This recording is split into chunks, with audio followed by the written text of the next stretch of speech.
राधे कृष्ण आप सभी को। माघ मास महात्म्य के अध्याय 16 में हमने श्री देवद्युति द्वारा वर्णित योग सागर नामक स्तोत्र सुना था। ये स्तोत्र भगवान विष्णु को अत्यंत प्रिय है। जो भी इस स्तोत्र को सुनता है वो भगवान का प्यारा होता है। इसलिए आपने अगर अभी तक माघ मास महात्म्य का 16वां अध्याय नहीं सुना है तो एक बार ज़रूर सुनिए। अब आगे माघ मास महात्म्य अध्याय 17। लोमश ऋषि के श्रीमुख से श्री देवद्युति का कहा हुआ भगवान विष्णु के लिए योग सागर स्तोत्र को सुनकर ब्राह्मण वेदनिधि कहने लगे, हे लोमश ऋषि, मैं धन्य हुआ इस महान स्तोत्र को सुनकर। अब कृपया मुझे पिशाच मोक्ष की कथा भी सुनाएं। इस पर लोमश ऋषि बोले, सुनो, जिस पिशाच को देवद्युति ने मुक्त किया वह पहले द्रविड़ नगर में चित्र नाम वाला राजा था। वह बड़ा शूरवीर, सत्यपरायण तथा पुरोहितों को आगे करके यज्ञ आदि करता था। दक्षिण दिशा में उसका राज्य था और उसके कोष धन से भरे हुए थे। उसके पास बहुत से हाथी, घोड़े और रथ थे और वह अत्यंत शोभा को प्राप्त होता था। बहुत सी स्त्रियों के साथ क्रीड़ा करता था और अनेक यज्ञ उसने किए थे। वह नित्य अतिथियों की पूजा करता था और शस्त्र विद्या में निपुण था। ब्रह्मा, विष्णु, महेश तथा सूर्य की पूजा सदैव किया करता था। वह जंगल में भी स्त्रियों से घिरा हुआ क्रीड़ा किया करता था। एक बार वह पाखंडियों के मंदिर में गया और वेदहीन, भस्म लगाए महात्मा बने हुए पाखंडियों से उस राजा की बातचीत हुई। पाखंडियों ने कहा कि हे राजन, शैव धर्म की महिमा सुनो। इस धर्म के प्रभाव से मनुष्य पाप को काटकर मुक्त हो जाता है। सब वर्णों में शैव मत ही मुक्ति देने वाला है। शिव की आज्ञा के बिना दान, यज्ञ और तपों से कुछ नहीं बनता। शिव का सेवक होकर भस्म धारण करने, जटा रखने से ही मनुष्य मुक्त हो सकता है। जटा धारण करने तथा भस्म लेपन से ही मनुष्य शिव के समान हो जाता है। इसके बराबर कोई पुण्य नहीं है। जटा, भस्म धारण किए हुए सभी योगी शिव के सदृश होते हैं। अंध, जड़, नपुंसक तथा मूर्ख सब जटा से ही पहचाने जाते हैं। शूद्र वर्ण के शैव भी पूजनीय हैं। विश्वामित्र क्षत्रिय होकर तप से ब्राह्मण हो गए। वाल्मीकि चोर होकर उत्तम ब्राह्मण हो गए। अतएव शिव पूजन में किसी बात का विचार नहीं है। तप से ही ब्रह्मत्व प्राप्त होता है, जन्म से नहीं। इस कारण शैव का दर्शन उत्तम है तथा शिव के सिवाय दूसरे देवता का पूजन ना करें। शिव तपस्वी को विष्णु का त्याग कर देना चाहिए। विष्णु की मूर्ति का पूजन नहीं करना चाहिए। विष्णु के दर्शन से शिव का द्रोह उत्पन्न होता है और शिव के द्रोह से रौरवादी नरक मिलते हैं। इसलिए भव सागर से पार होने के लिए विष्णु का नाम भी नहीं लेना चाहिए। शिव भक्त होकर जो शिव से प्रेम करता है वह कैलाश में वास करता है, इसमें कुछ संदेह नहीं। इस धर्म का पालन करने वालों का कभी नाश नहीं होता। उस पाखंडी के ऐसे वचन सुनकर राजा ने मोह में आकर उनका धर्म ग्रहण कर लिया और वैदिक धर्म को त्याग दिया। वह श्रुति, स्मृति और ब्राह्मणों की निंदा करने लगा।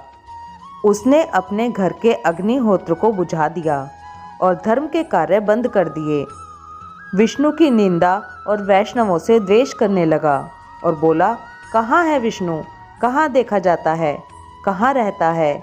किसने देखा है? और जो लोग नारायण का भजन करते थे उनको दुख देता था। पाखंडियों का मत ग्रहण कर राजा वेद, वैदिक धर्म, व्रत, दान और दानियों को नहीं मानता था। अन्याय से दंड देता वह कामी राजा सदा स्त्रियों के समूहों से घिरा रहता और क्रोध से भरा रहता। गुरु तथा पुरोहितों के वचनों को नहीं मानता था। पाखंडियों पर विश्वास करता हुआ उनको गांव, हाथी, घोड़े और सुवर्ण आदि देता था। उनके सब कार्य करता, भस्म धारण करता और मस्तक पर जटा रखता था।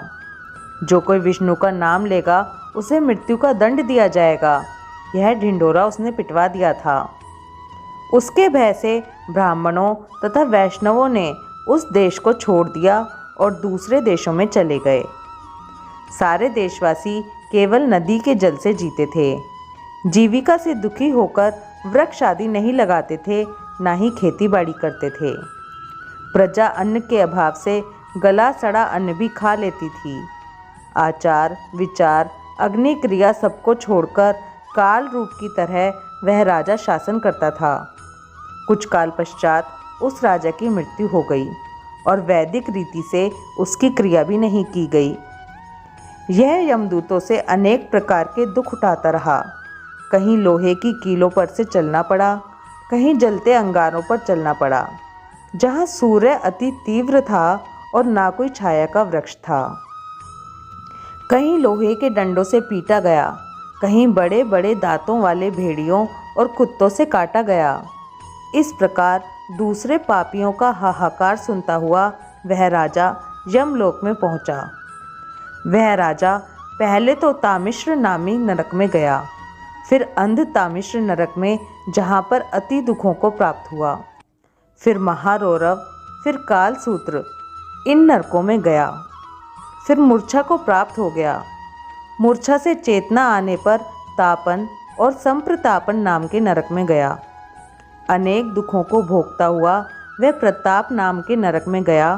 तब काकोल, कुड़पल, पूर्णमृतिका, लोहशंकु, मृजीब, इन सब नरकों में होता हुआ 80 पत्र वन में पहुंचाया गया। फिर लोहोधारक आदि नरकों में गिराया गया। भगवान विष्णु के साथ द्वेष करने के कारण वह 21 युग तक भयंकर नरकों की यातना भोगता हुआ नरक से निकलकर हिमालय पर्वत पर बड़ा भारी पिशाच हुआ। उस वन में वह भूखा और प्यासा फिरता रहा। उसको मेरू पर्वत पर भी कहीं खाने को ना तो भोजन मिला और ना ही पीने को जल। एक समय वह पिशाच घूमता हुआ प्लूत प्रस्त्रवण नाम के वन में जा निकला। बहेड़े के वृक्ष के नीचे वह दुखी होकर हाय मैं मरा, हाय मैं मरा, ऐसे शब्द जोर जोर से पुकारने लगा और कहने लगा, भूख से दुखी मेरे इस जन्म का कब अंत होगा? इस पाप रूपी समुद्र में डूबते हुए मुझको कौन सहारा देगा? ऐसे कहते हुए भारी संताप करता हुआ जोर जोर से रोने लगा। इसके पश्चात लोमश ऋषि कहने लगे कि उसी स्थान पर देवद्युति का आश्रम था। वेद पाठ करते हुए देवद्युति ने उन दुख भरे वचनों को सुना और वहाँ पर गया जहाँ से रोने की आवाज़ आ रही थी। वहाँ पर उसने एक पिशाच को देखा जिसकी लाल डरावनी आँखें, दुर्बल शरीर, काले काले ऊपर खड़े बाल, विकराल चेहरा, काला शरीर, लंबी सी जीभ बाहर निकली हुई, लंबे होंठ, लंबी जांघें, लंबे लंबे पैर, सूखा चेहरा, आँखों में पड़े गड्ढे वाले पिशाच को देखकर देवद्युति ने उनसे पूछा कि तुम कौन हो और ऐसी करुणा से क्यों रोते हो? तुम्हारी यह दशा कैसे हुई और तुम्हारा मैं क्या उपकार करूं? मेरे आश्रम पर आ जाने से कोई प्राणी दुखी नहीं रहता और वैष्णव लोग आनंद ही करते हैं। सो हे भद्र, तुम अपने इस दुख का कारण जल्दी कहो, क्योंकि विद्वान मनोरथ पाने के लिए विलंब नहीं किया करते।